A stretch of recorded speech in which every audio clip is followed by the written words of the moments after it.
हम जानते हैं कि जब हम एक एबेनाइट रॉड को फर से रब करते हैं तो क्या होता है, उसमें नेगेटिव चार्ज डेवलप हो जाता है। अब ये चीज हम किसी भी इलेक्ट्रिक चीज के साथ कर सकते हैं, अगर हम उसे रब करेंगे तो उसमें चार्ज डेवलप होगा, लेकिन हम जानेंगे कैसे कि उसके अंदर चार्ज है कि नहीं है, यानी कोई चीज चार्ज है कि नहीं है, ये हम कैसे जान सकते हैं। तो आप कहेंगे कि अट्रैक्शन या रिपल्शन किसी चार्ज ऑब्जेक्ट के साथ अगर ट्राई करें तो हमें पता चल जाएगा, जो कि सही है। लेकिन क्या इसके लिए कोई डिवाइस है जिससे कि हम जान पाएं कि कोई चीज चार्ज है कि नहीं है? इसके लिए कुछ डिवाइसेस हैं जिन्हें हम इलेक्ट्रोस्कोप्स कहते हैं। तो इलेक्ट्रोस्कोप्स का काम क्या होता है? उनका काम होता है जानना कि कोई चीज चार्ज है कि नहीं है, और अगर चार्ज है तो उसके ऊपर किस तरीके का चार्ज है, पॉजिटिव चार्ज है या नेगेटिव चार्ज है।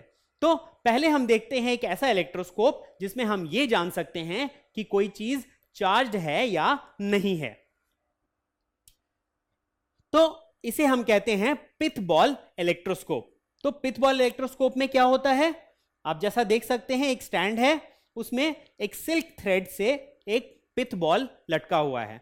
पिथ बॉल एक बहुत ही छोटा सा, बहुत ही लाइट वेट बॉल होता है, यानी किसी भी एक लाइट वेट मटेरियल का बना होता है, और जो स्टैंड है वो इंसुलेटेड होता है, यानी यहां से कोई चार्ज पास नहीं हो सकता। यह बहुत जरूरी है क्योंकि हम चार्ज को टेस्ट करने की बात कह रहे हैं। तो an electroscope is a device used for detecting the presence of an electric charge on a body. तो इलेक्ट्रोस्कोप क्या है? एक डिवाइस है जिससे हम इलेक्ट्रिक चार्ज के प्रेजेंस को डिटेक्ट कर सकते हैं, जान सकते हैं कि एक बॉडी पे इलेक्ट्रिक चार्ज है या नहीं है। तो अब ये पिथ बॉल इलेक्ट्रोस्कोप में होता क्या है असल में, ये देखते हैं। तो हमारे पास यहां पर एक पिथ बॉल इलेक्ट्रोस्कोप है और एक एबेनाइट रॉड है और फर है। अब इसमें आप देख पा रहे हैं कि जब हाथ को इसके करीब लाया गया तो क्या पिथ बॉल में कोई भी रिएक्शन था? नहीं था। अब अगर हम एबेनाइट रॉड को इसके पास लाते हैं तो क्या होता है? हम देखते हैं कि पहले अट्रैक्शन हो रहा है, ये इसकी तरफ अट्रैक्ट हो रहा है, और जैसे ही टच हुआ वैसे ही रिपल्शन हो गया, वो उससे दूर चला गया। तो इस चीज को और डिटेल में समझते हैं। तो जब हम अपने हाथों को, अनचार्ज्ड हाथों को पिथ बॉल के पास लाते हैं तो क्या होता है? पिथ बॉल में कोई रिएक्शन नहीं होता, वो स्टिल रहता है, यानी कि हम जान रहे हैं कि हमारा हाथ अनचार्ज है। तो जब अनचार्ज ऑब्जेक्ट को इसके पास लाया कोई रिएक्शन नहीं हुआ। अब हम जैसे ही एक चार्ज ऑब्जेक्ट, यानी यहां पे एबेनाइट रॉड को इसके पास लाते हैं तो क्या होता है? जैसे ही इसके पास लाते हैं, जैसा हम जानते हैं इलेक्ट्रोस्टैटिक इंडक्शन के केस में क्या होता है, इस रॉड के पास वाले एंड में पॉजिटिव चार्ज डेवलप हो गया और वो उससे अट्रैक्ट होने लगा। तो ये एक पॉइंट होता है। Negatively charged ebonite rod is brought near the pith ball, it is found that it gets attracted. तो जब हम नेगेटिवली चार्ज रॉड को इसके पास लाते हैं तो पिथ बॉल उसकी तरफ अट्रैक्ट होता है। यह पहला स्टेप है। इसके बाद क्या होता है देखते हैं। जब ये अट्रैक्ट होता है, बाद में रॉड को टच कर जाता है, अट्रैक्शन की वजह से धीरे धीरे रॉड की तरफ जाता है और रॉड को टच कर जाता है। जैसे ही वो रॉड को टच करता है तो क्या होता है? एबेनाइट रॉड स्ट्रांगली नेगेटिवली चार्ज है, तो उसका नेगेटिव चार्ज इसके अंदर फ्लो हो जाता है बॉल के अंदर, और फिर पिथ बॉल क्या बन जाता है? एक नेगेटिवली चार्ज ऑब्जेक्ट। और उसके बाद क्या होता है? उसका रिपल्शन होता है इससे। तो जो चार्ज ऑब्जेक्ट है, जब हम पिथ बॉल के पास लाएंगे तो पहले पिथ बॉल उससे अट्रैक्ट होगा, और जैसे ही वो चार्ज ऑब्जेक्ट को टच कर जाएगा वैसे ही उससे रिपेल होगा। तो यही एक टेस्ट है जिससे हम जान सकते हैं कि कोई भी चीज चार्ज है कि नहीं है। तो अगर यहां पे एक पॉजिटिवली चार्ज रॉड भी होती तो भी वही होता। तो जैसे ही वो रॉड इस बॉल के पास आता है तो क्या होता है? पहले इलेक्ट्रोस्टैटिक इंडक्शन होता है, जिसके थ्रू क्या होता है कि ये जो बॉल है इसके अंदर चार्जेस का सेपरेशन होता है, और चार्जेस इस तरह से सेपरेट होते हैं, वो चार्ज जो रॉड है उसकी तरफ अट्रैक्ट होने लगता है। वो तो इंडक्शन हुआ, लेकिन जैसे ही इस इंडक्शन की वजह से वो अट्रैक्ट होते हुए इस रॉड को टच कर जाता है तो क्या होता है? तब चार्जेस का ट्रांसफर होता है, इलेक्ट्रोस्टैटिक कंडक्शन होता है।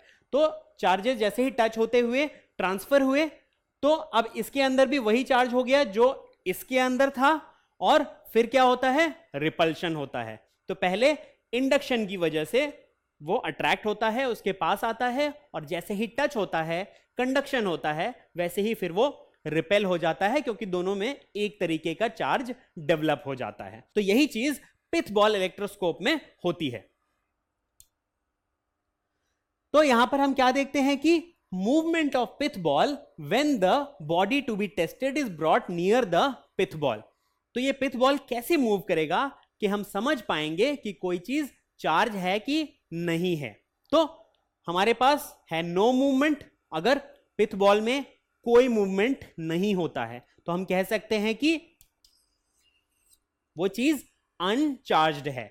और अगर पिथ बॉल का मूवमेंट टुवर्ड्स द बॉडी होता है तो हम क्या कह सकते हैं कि वो चीज चार्ज्ड है। तो पिथ बॉल के केस में हम चार्ज्ड या अनचार्ज्ड पता कर सकते हैं, लेकिन किस तरीके का चार्ज है वो थोड़ा मुश्किल है पिथ बॉल इलेक्ट्रोस्कोप में पता करना। तो पिथ बॉल इलेक्ट्रोस्कोप में हम चार्ज जान सकते हैं, अगर मूवमेंट होता है तो चार्ज है, अगर मूवमेंट नहीं होता है तो उस ऑब्जेक्ट में कोई चार्ज नहीं है। तो अब आप क्या इसका जवाब दे सकते हैं? जब हम पिथ बॉल इलेक्ट्रोस्कोप की बात करते हैं तो it can detect charge, can determine the type of charge. क्या वो चार्ज को डिटेक्ट कर सकता है या वो टाइप ऑफ चार्ज भी डिटरमाइन कर सकता है? कौन सा सही आंसर होगा? सही आंसर है can detect charge. Pith ball electroscope can detect charge, यानी कि कोई ऑब्जेक्ट चार्ज्ड है कि नहीं है वो पिथ बॉल इलेक्ट्रोस्कोप बता सकता है। किस तरीके का चार्ज है उसके अंदर, पॉजिटिव है या नेगेटिव है, ये पिथ बॉल इलेक्ट्रोस्कोप नहीं बता सकता। तो इसके लिए हम क्या करें? अगर हमें जानना हो कि किसी ऑब्जेक्ट पर किस तरीके का चार्ज है, इसके लिए एक और इलेक्ट्रोस्कोप है जिसमें कि हम ये भी जान सकते हैं कि कोई चीज चार्ज्ड है कि नहीं है, और ये भी जान सकते हैं कि उसके अंदर किस तरीके का चार्ज है, पॉजिटिव या नेगेटिव। तो उसे हम कहते हैं गोल्ड लीफ इलेक्ट्रोस्कोप। अब गोल्ड लीफ इलेक्ट्रोस्कोप में क्या है?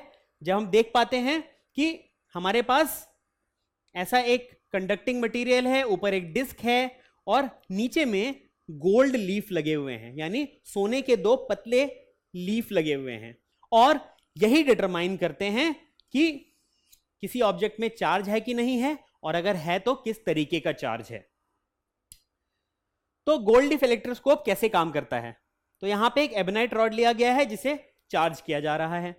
अब ये जो चार्ज एबेनाइट रॉड है, जब इसे करीब लाया जाता है इसके डिस्क के, तो क्या होता है? आप देख रहे हैं कि यहां पर लीफ में डिफ्लेक्शन दिखाई दे रहा है। ये डिफ्लेक्शन ही बताता है कि कोई ऑब्जेक्ट चार्ज है कि नहीं है। तो चार्ज ऑब्जेक्ट पहचानने के लिए इस डिफ्लेक्शन की सहायता ली जाती है। तो इसको डिटेल में समझते हैं।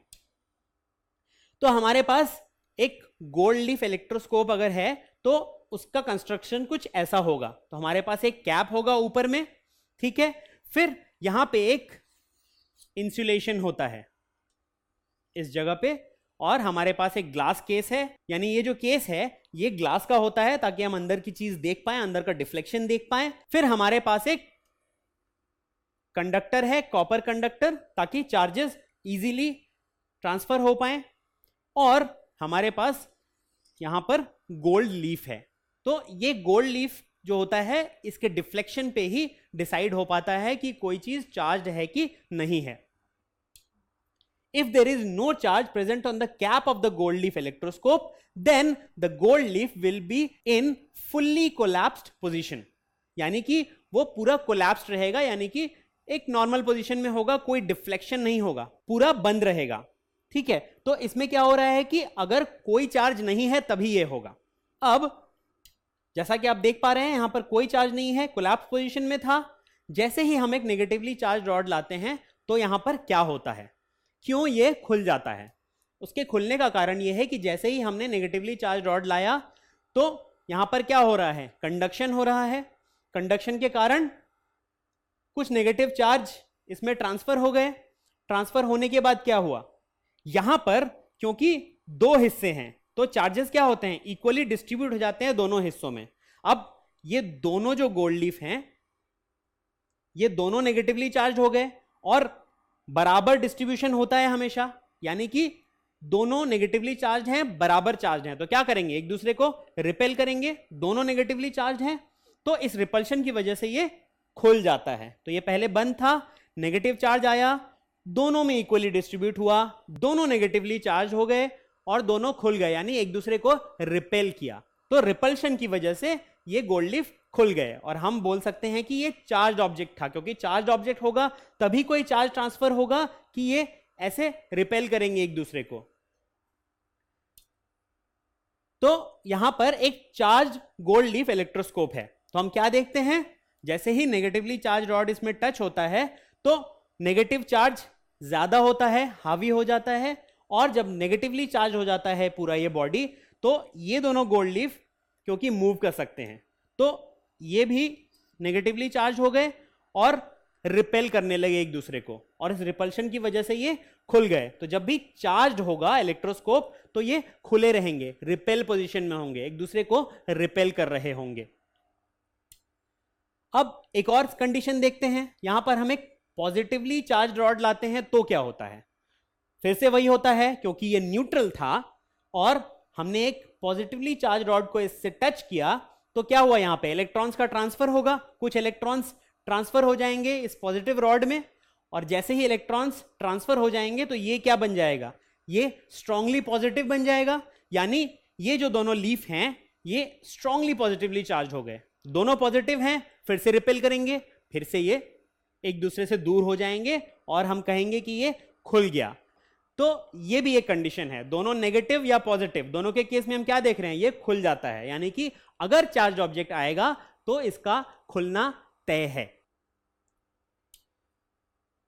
तो चार्ज गोल्ड लीफ में अगर पॉजिटिव भी आता है तो यही कंडीशन होता है, पूरा जो ये इलेक्ट्रोस्कोप है ये पॉजिटिवली चार्ज हो जाता है, ये दोनों लीफ्स एक दूसरे को रिपेल करते हैं क्योंकि यहां पे पॉजिटिव चार्ज है दोनों में, तो दोनों जब पॉजिटिव पॉजिटिव हैं एक दूसरे को रिपेल करेंगे, नेगेटिव नेगेटिव हैं तो भी रिपेल करेंगे, इसीलिए हम कोई भी रॉड टच करें अगर वो चार्ज है तो यहां पर रिपल्शन दिखेगा।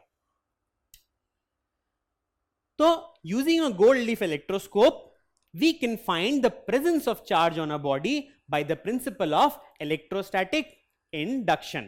तो हमने क्या देखा कि जब हम एक चार्ज ऑब्जेक्ट को गोल्ड लीफ इलेक्ट्रोस्कोप के डिस्क से टच करते हैं तो हमें रिपल्शन दिखता है और हम जानते हैं कि वो ऑब्जेक्ट चार्ज्ड है, लेकिन ये तो कंडक्शन की मदद से हुआ, लेकिन अगर हम न टच करना चाहें तो क्या हम जान सकते हैं कि उस ऑब्जेक्ट पर चार्ज है कि नहीं है, हम जान सकते हैं। इलेक्ट्रोस्टैटिक इंडक्शन से भी हम जान सकते हैं कि कोई ऑब्जेक्ट चार्ज्ड है या नहीं है गोल्ड लीफ इलेक्ट्रोस्कोप की मदद से।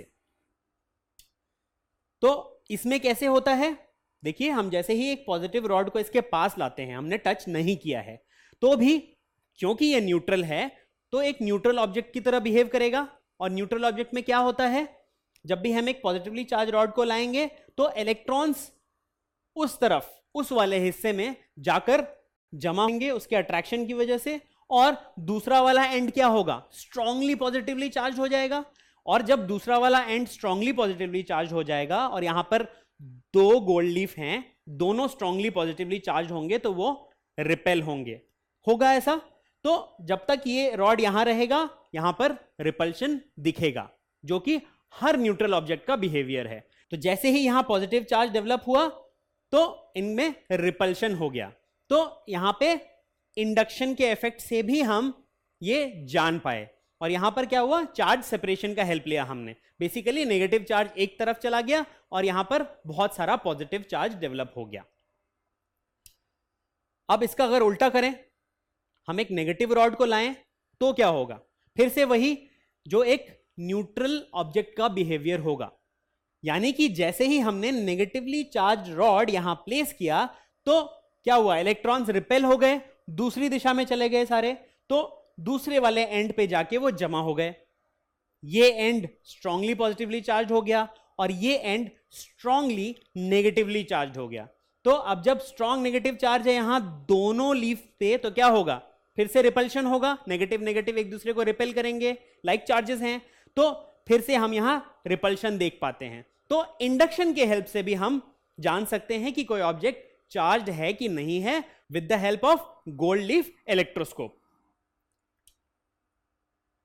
तो अब एक और चीज जाननी है हमें कि अगर हम उसके ऊपर का चार्ज जानना चाहते हैं, यानी हमने ये तो पता कर लिया कि वो ऑब्जेक्ट चार्ज्ड है कि नहीं है, लेकिन उसके ऊपर किस तरीके का चार्ज है, क्या पॉजिटिव चार्ज है या नेगेटिव चार्ज है।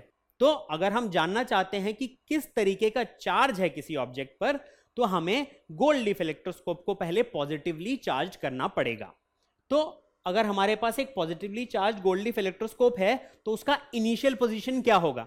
इनिशियल पोजीशन कुछ ऐसा होगा, वो ऑलरेडी रिपेल्ड कंडीशन में होगा। तो रिपेल्ड कंडीशन में है, पूरा पॉजिटिवली चार्ज है, ये हमारा स्टार्टिंग पॉइंट है अगर हम जानना चाहते हैं कि किसी ऑब्जेक्ट पर किस तरीके का चार्ज है। अब हम जब ऐसे एक चार्ज इलेक्ट्रोस्कोप के टच में एक पॉजिटिवली चार्ज रॉड लाते हैं तो क्या होता है? ये पहले से पॉजिटिवली चार्ज है, अब एक पॉजिटिवली चार्ज ऑब्जेक्ट लाया हमने यहां पे, तो क्या हुआ? ऑलरेडी यहां पे इलेक्ट्रॉन्स की कमी थी और कुछ इलेक्ट्रॉन्स जो है वो फ्लो होके इस पॉजिटिवली चार्ज रॉड में चले गए कंडक्शन के थ्रू। तो अब जब बहुत सारे इलेक्ट्रॉन्स और भी चले गए तो क्या हुआ? ये जो रिपल्शन जो पहले से था और स्ट्रांग हो गया, क्योंकि अब और ज्यादा स्ट्रांगली पॉजिटिव हो गया ये पर्टिकुलर पोर्शन, और जब और ज्यादा स्ट्रांगली पॉजिटिव चार्ज हो गया और ज्यादा रिपल्शन हुआ, यानी वो और खुल गया। अगर एक positively charge gold leaf electroscope के टच में हम एक पॉजिटिवली चार्ज रॉड को लाते हैं तो वो और ज्यादा खुल जाएगा और ज्यादा रिपल्शन दिखाएगा, और तब हम जान सकते हैं कि ये पॉजिटिवली चार्ज रॉड है जिसके कांटेक्ट में ये आ गया। अब एक और चीज देखते हैं, अगर नेगेटिवली चार्ज रॉड लाएं इसके टच में तो क्या होता है? तो उसका उल्टा होगा। यहां पर ये ऑलरेडी पॉजिटिवली चार्ज था, नेगेटिव रॉड आया, क्या हुआ? इलेक्ट्रॉन्स ट्रांसफर हो जाएंगे इसमें कंडक्शन के थ्रू, इलेक्ट्रॉन्स ट्रांसफर हो जाएंगे, ये न्यूट्रल हो जाएगा। एक बार ये न्यूट्रल हो गया तो क्या होगा? लीफ्स बंद हो जाएंगे, कोई रिपल्शन नहीं होगा इनके बीच में, न्यूट्रल हो गए तो बंद हो जाएंगे। तो हम कैसे जान पाए? अगर हम पॉजिटिवली चार्ज इलेक्ट्रोस्कोप को कंसीडर करते हैं तो जैसे ही हमने एक पॉजिटिवली चार्ज रॉड को उसके कांटेक्ट में लाया तो वो और ज्यादा रिपेल हो गया। तो और ज्यादा रिपेल हुआ, इसका मतलब वो ऑब्जेक्ट जो था वो पॉजिटिवली चार्ज है। लेकिन अगर नेगेटिवली चार्ज ऑब्जेक्ट को इसके टच में लाएंगे तो वो कोलैप्स हो जाएगा, बंद हो जाएगा। तो अगर वो कोलैप्स हो गया, बंद हो गया, तो नेगेटिवली चार्ज ऑब्जेक्ट है। तो कंडक्शन के थ्रू हम ऐसे ही पता कर सकते हैं कि कोई ऑब्जेक्ट पॉजिटिवली चार्ज है या नेगेटिवली चार्ज है। अब हम एक और चीज देखते हैं, जो पॉजिटिवली चार्ज रॉड है इसके पास अगर हम कंडक्शन नहीं करके इंडक्शन की सहायता लेते हैं, यानी इसके पास लाते हैं, टच नहीं करते हैं, तो क्या होता है? जब हम इसके पास लाते हैं तो फिर से रिपल्शन ही होगा, ये और ज्यादा तब भी खुलेगा। यहां क्यों हो रहा है? यहां इंडक्शन की वजह से जो थोड़े बहुत इलेक्ट्रॉन्स थे वो भी ऊपर की तरफ चले गए, डिस्क की तरफ चले गए, और यहां क्या हुआ? फिर से पॉजिटिव चार्ज और ज्यादा स्ट्रांग हो गया, तो जो खुला हुआ था वो और ज्यादा खुल गया। तो इंडक्शन के हेल्प से भी हम सेम चीज देखते हैं, अगर रॉड पॉजिटिव है तो और ज्यादा रिपल्शन होगा इंडक्शन में भी। और अगर नेगेटिवली चार्ज रॉड को लाते हैं तो क्या होता है? डिस्क के हिस्से से कुछ इलेक्ट्रॉन्स नीचे की तरफ चले जाएंगे और जो लीफ वाला पार्ट है वो न्यूट्रल हो जाएगा, क्योंकि यहां से इलेक्ट्रॉन्स इधर शिफ्ट हो गए और ये जो पर्टिकुलर पार्ट था ये बहुत स्ट्रांगली पॉजिटिवली चार्ज हो गया, लेकिन ये न्यूट्रल बन गया, और जैसे ही ये न्यूट्रल बना कोलैप्स हो गया या बंद हो गया। तो दोनों केस में चाहे आप कंडक्शन यूज करें चाहे इंडक्शन यूज करें, जब गोल्ड लीफ इलेक्ट्रोस्कोप की बात है तो अगर पॉजिटिवली चार्ज इलेक्ट्रोस्कोप ऑलरेडी है वो, तो पॉजिटिव रॉड और ज्यादा रिपल्शन दिखाएगा और ज्यादा खुल जाएगा गोल्ड लीफ, और नेगेटिव अगर लाएंगे तो वो बंद हो जाएगा। दोनों ही केस में चाहे कंडक्शन हो चाहे इंडक्शन हो। तो जब हम गोल्ड लीफ इलेक्ट्रोस्कोप की बात करते हैं तो उससे हम दोनों चीजें पता कर सकते हैं, कोई चीज चार्ज्ड है या नहीं है ये भी, और उसके साथ में उसके ऊपर किस तरीके का चार्ज है, पॉजिटिव चार्ज है या नेगेटिव चार्ज है। तो इस टेबल से हम बहुत आसानी से इस चीज को समझ सकते हैं। तो अगर हमारे पास एक अनचार्ज्ड गोल्ड लीफ इलेक्ट्रोस्कोप है तो उसमें हम ऑब्जर्वेशन क्या क्या कर सकते हैं? या तो गोल्ड लीफ में कोई डाइवर्जेंस नहीं होगा, नो डाइवर्जेंस। तो अगर हम किसी चीज को उसके पास लाते हैं या उसके टच में लाते हैं और हम देखते हैं कि कोई डाइवर्जेंस नहीं होता है, तो इसका मतलब क्या है, वो जो चीज है वो न्यूट्रल है, यानी हम जिस चीज को टेस्ट कर रहे हैं वो न्यूट्रल है। अब अगर हम इसी अनचार्ज इलेक्ट्रोस्कोप में डाइवर्जेंस देखते हैं, यानी हम देखते हैं कि जो गोल्ड लीफ हैं वो रिपेल हो रहे हैं या खुल जा रहे हैं, तो इसका मतलब क्या है, जब हम डाइवर्जेंस देखते हैं इसका मतलब है कि जिस चीज को हम टेस्ट कर रहे हैं वो चार्ज्ड है। तो हमने क्या देखा, अगर अनचार्ज इलेक्ट्रोस्कोप की बात कर रहे हैं, अनचार्ज गोल्ड लीफ इलेक्ट्रोस्कोप है, तो अगर नो डाइवर्जेंस दिखता है गोल्ड लीफ में, कोई डाइवर्जेंस नहीं है, यानी कि टेस्ट ऑब्जेक्ट न्यूट्रल है। और अगर हम देखते हैं कि गोल्ड लीफ में डाइवर्जेंस है टच करने से या करीब लाने की वजह से, तो इसका मतलब है कि वो जो टेस्ट ऑब्जेक्ट है वो चार्ज्ड है। अब हम ये समझते हैं कि अगर हमें चार्ज जानना हो उसके ऊपर में, यानी टेस्ट ऑब्जेक्ट के ऊपर किस तरीके का चार्ज है, तो हम क्या कर सकते हैं, तो उसके लिए पहले हमें इलेक्ट्रोस्कोप को पॉजिटिवली चार्ज्ड बनाना पड़ेगा। तो जो गोल्ड लीफ इलेक्ट्रोस्कोप होगा वो इनिशियल पोजीशन में पॉजिटिवली चार्ज्ड होगा, और जो गोल्ड लीफ हैं वो ऑलरेडी थोड़े से डाइवर्ज होंगे, उनमें थोड़ा सा रिपल्शन ऑलरेडी होगा, ये इनिशियल कंडीशन होगा। उसके बाद में अगर हम देखते हैं कि ये जो डाइवर्जेंस है वो बढ़ जाता है और ज्यादा हो जाता है, इसका मतलब क्या होगा कि वो जो ऑब्जेक्ट है टेस्ट ऑब्जेक्ट वो पॉजिटिवली चार्ज्ड है। और अगर हम देखते हैं कि वो डाइवर्जेंस घट जाता है, बंद हो जाता है, तो हम बोल सकते हैं कि जो टेस्ट ऑब्जेक्ट है वो नेगेटिवली चार्ज्ड है। तो इस तरीके से गोल्ड लीफ इलेक्ट्रोस्कोप यूज करके हम ये भी जान सकते हैं कि कोई चीज चार्ज है कि नहीं है और उसके ऊपर किस तरीके का चार्ज है। Don't forget to subscribe to our channel. You can also register for free at deltastep.com to get all learning resources as per ICSE, CBSE, IB, Cambridge, or any other curriculum. Over 5,000 amazing lectures across maths, science, English, and social science. Our unique interactive video technology keeps you engaged, and our iDictionary feature allows you to quickly revise any concept. Master each topic at your own pace with our adaptive practice technology and 1 million plus questions. Get instant answers and detailed solutions.